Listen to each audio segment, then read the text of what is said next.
After the somber funeral for my father, a prominent shareholder, my brother-in-law caught us off guard by raising the delicate topic of inheritance.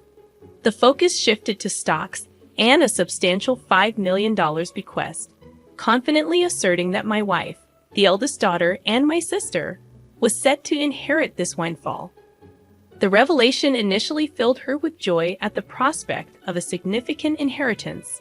However, their excitement was short-lived when the family lawyer delivered the disheartening news that my brother-in-law had no legitimate claim to the inheritance. I, Greg Johnson, a 42-year-old office worker, reflected on my father's vibrant life.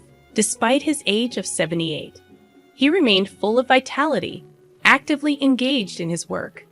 My older sister, a perpetual source of trouble, led a carefree life, causing continuous worry for our parents.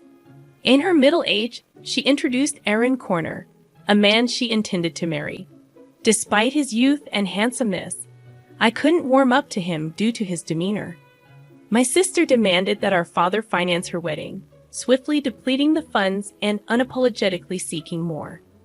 A year after her marriage, tragedy struck. Our father collapsed while playing golf and passed away a few days later. Overwhelmed by grief, I found myself struggling with the funeral preparations, with no assistance from my sister. After the funeral, a lawyer visited our home to discuss the inheritance outlined in my father's will.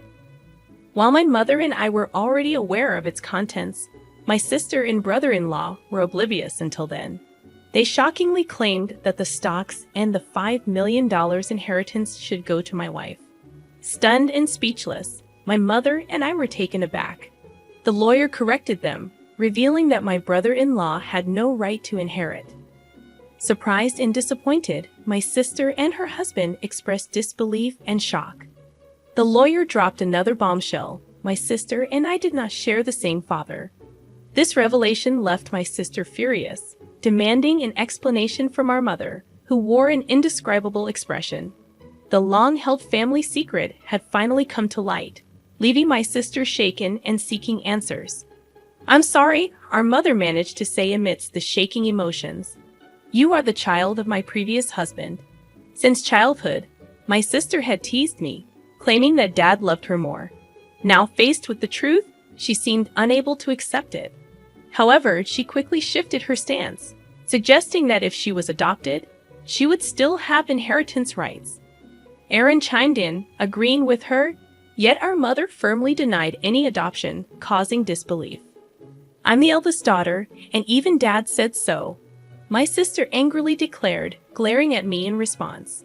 I felt my anger intensifying as I countered my sister's insatiable desire for more, despite the considerable amount of money our dad had already given her.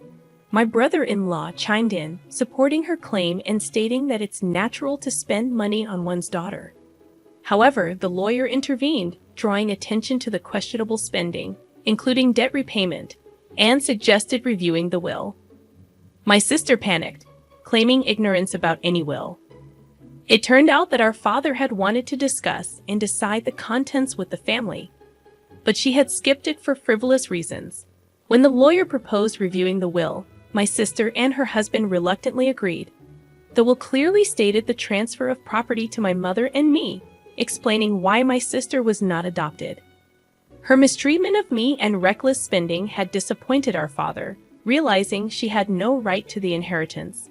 My sister was visibly shocked, and her brother-in-law, who had initially supported her, suddenly changed his tune, accusing her of lying and abruptly leaving the room. In her anger, my sister blamed our mother for not asking to have her adopted, claiming it was unfair that only Mom received the inheritance. Frustrated, she cried and screamed, expressing her disappointment. Despite my sister's outrageous behavior, the lawyer remained calm, explaining that as the biological son, I had the right to receive it all. Before things escalated further, he warned that the police might need to be involved if the situation continued. My sister appeared startled by the mention of the police, given her history of repeated theft. As my mother spoke tearfully to her, she clicked her tongue and left the room. Half a year passed, and the inheritance proceedings were completed without issue. Despite some grumbling from my sister and brother-in-law, they couldn't stand against the lawyer's efficiency. My mother gave my sister a small amount of money, but I had no intention of interfering. The frustrating part for our family was that the two had disappeared. Their blatant greed was so evident that even our relatives were lost for words. One day, my wife suggested that my mother, daughter, and I go out to eat. Since my father's passing, our mother had been down, but she showed smiles when with her granddaughter. I suggested to my mother, "Why don't you live with us?" But you know, Rook still comes home occasionally. Sis only comes around to beg for money, doesn't she? How long does she plan to keep this up? The reason my mom defends my sister is that she is her blood-related child, and there might be concern that if we visit our family home, my sister might cause trouble again. Understanding that, I told her to take her time thinking about it, and then drove my mom to our family home. Upon arrival, we encountered something unexpected. The lights were on in our supposedly empty home. It wasn't the time for the helper to come, so we were puzzled. I parked the car, suggesting, "Let's go up and have some coffee with Mother." We got out of the car and headed to the entrance, but the moment we approached the door, a car came rushing in. "Mom, watch out." Hearing my daughter ahead of me, I shielded my wife with my body. The car just grazed me, and I managed to dodge it, but I collided with a nearby flower bed, injuring myself badly. The car stopped after hitting the garage door. "Are you okay, Dad?" My wife and daughter rushed over, supporting me. Mother was trembling in shock at the sudden event. Understandably, from that moment on, a day of turmoil began. I was taken to the hospital by ambulance and had to be hospitalized briefly. Later, I heard that Aaron Warner, my brother-in-law, was driving the car. According to the police, he explained that he mistook the accelerator for the brake. However, I had my doubts about that story.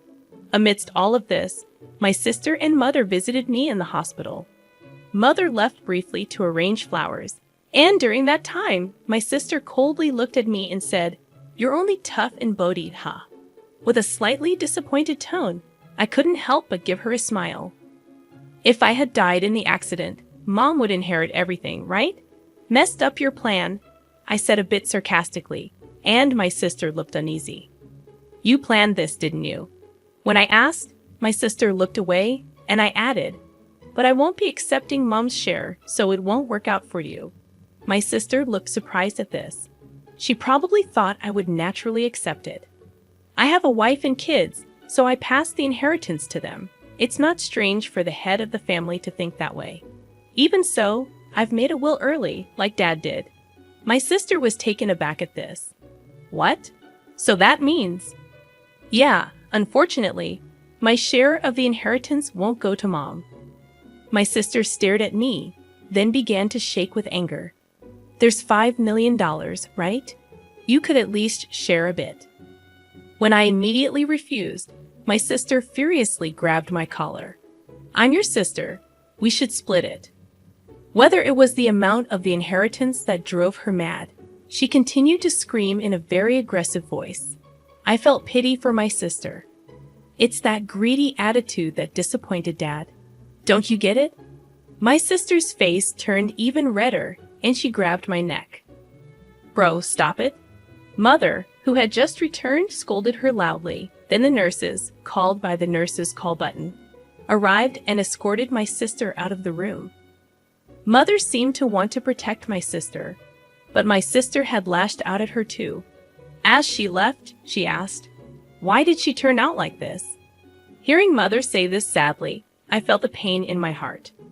Later, Mother's health deteriorated, and she fell off, gradually weakening. My wife and I started visiting the family home more frequently to support her, but this seemed to upset my sister. Probably she encountered my wife when coming to ask for money or heard about it from Mother.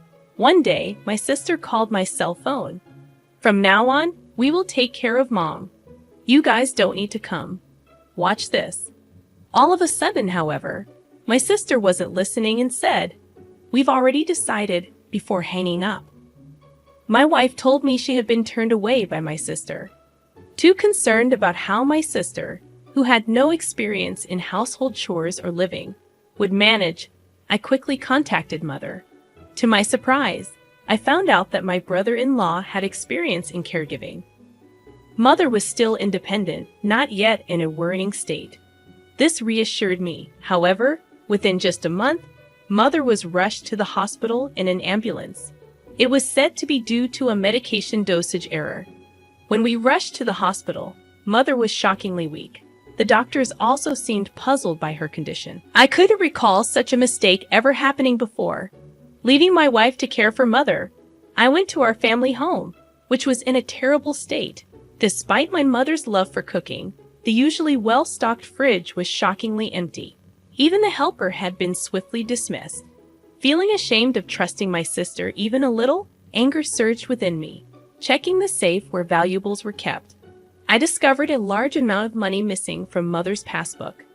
The passbook with the inheritance was secure in a bank locker, but there was hardly any money left for living expenses. Returning to my mother, I explained the situation and revealed my sister's betrayal. Brooke did such a thing. Mother seemed unaware of the passbook issue and showed a shocked expression. When asked about the medication error, she explained that my brother-in-law had prepared it and looked troubled. "Mom, I don't think you should let them into that house. They claimed they would take care of you, but the state of that house was the worst. And you've gotten so frail. Haven't they been feeding you properly?" Speaking with concern, I hung her head. "Mom, let's live together. I'll build a new house, and we can live there together." Moved by my suggestion, Mother shed tears. However, her condition continued to worsen. Despite the doctor's best efforts, they, along with my sister, seemed to weigh heavily on her. Ultimately, Mother passed away without recovering. When I went to the family home for the funeral, all the valuable items had disappeared. It seemed that my sister and brother-in-law, in need of money, had taken them.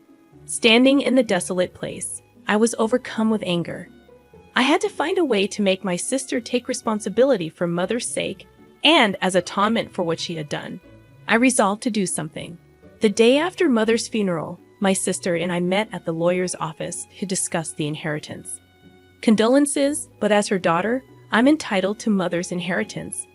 My sister said with a sense of superiority that made me laugh involuntarily. She seemed to be under some misconception. "Let's open the will then." As the lawyer revealed the contents of the will, my sister turned pale. "You're joking. Why, bro?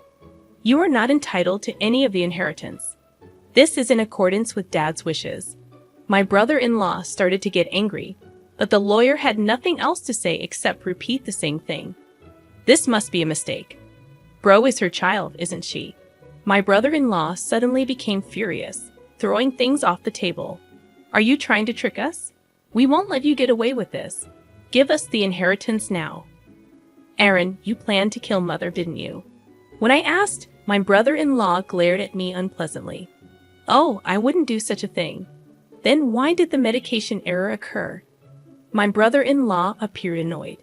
"I don't know anything about that. It's impossible that I can inherit. You must have done something."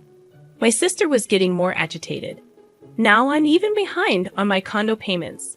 I was shocked. She hadn't rushed to Mother's side after hearing of her death because she was busy with such matters, hoping for the inheritance. "Really, there's nothing left." My sister pressed the lawyer. "That seems to be the case. Let me explain in detail." The lawyer explained the details of the inheritance. Ultimately, after deducting what my sister had withdrawn and sold, there was hardly anything left for her to inherit. My sister held her head in dismay. I had discussed this in advance with the lawyer. I found satisfaction with the outcome. "Stop joking. There can't be so little." My mother and I hadn't told my sister, but most of Mother's property had already been distributed to my children, her grandchildren. Therefore, there was already little left to inherit. However, my sister kept murmuring her dissatisfaction. I felt nothing but resentment towards my sister, who had lived off the money given by Father and now Mother, thinking she could rest easy knowing I would take care of her. "But you just took her money. You are a true disgrace to our parents. I raised my voice in frustration. Caring for someone costs money, you know. Don't you understand? Then show me the receipts for what you spent on mom's care. I'll cover any necessary expenses. As I extended my hand, my sister turned pale and was at a loss for words. I threw those away. That's not good. Without receipts, it can't be proven as evidence. Hearing the lawyer's words, my sister struggled to find a response. During this, my brother-in-law tried to calm me down. Greg, your sister is in a tough spot. Maybe you could help her out a bit as family. I cannot. My immediate response left my brother-in-law speechless. I've been hurt by my sister for a long time. Frankly, I feel like it's karma, but you're the only siblings. Maybe just a little. He tried to say more, but I refused. I was filled with anger, and so was my brother-in-law, apparently. Dan, if that accident had worked out, Rook would have had the entire inheritance. What accident? Before I could ask, my brother-in-law started talking on his own. Because of this brother, things didn't go as planned. I was supposed to get a new car, but now there's barely enough money left even for repairs. My sister tried to stop him, but it was too late.